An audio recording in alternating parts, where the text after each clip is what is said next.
SOS SOS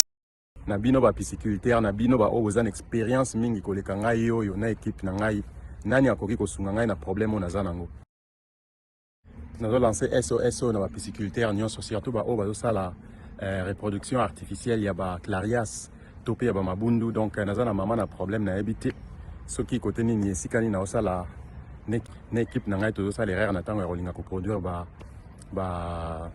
levain ya ba clarias donc tosombaki Ovaprime tozali na mai pe eza bien température ezalaki bien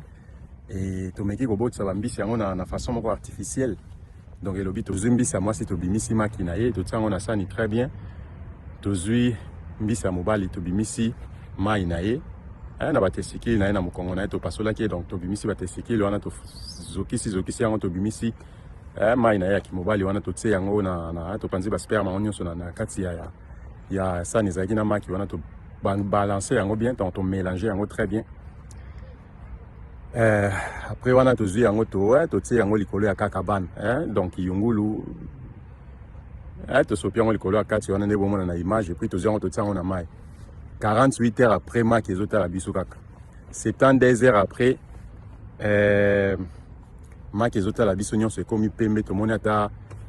alvin moko tata mbisi moko abotami te température ezalaki environ 20 degrés et na temps otalaka moi ezobima bien mpenza te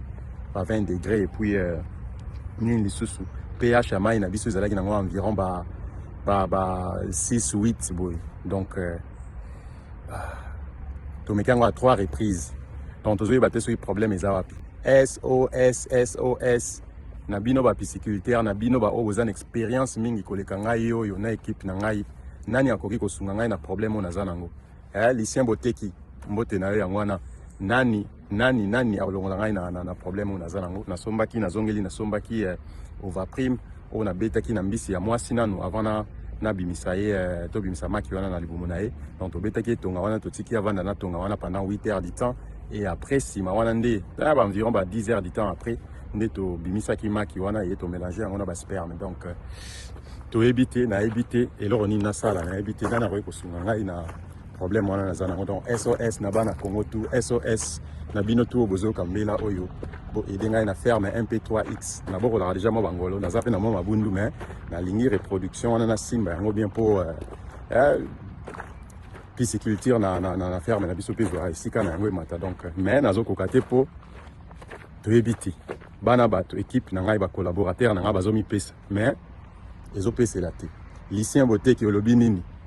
et na bino tu expert oyo boleki ngai na expérience na makambo oyo boleki équipe na ngai SOS nani akosunga ngai naza na posa bacommentaire na bino na se wana naza na posa ya bandeko bosabone na chaîne ya ferme MP3X opesa makanisi na bino soki mpe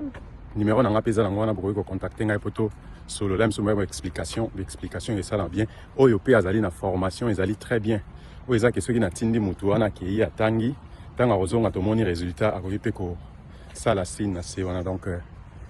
ezalaki nango ngai wa bino NSMM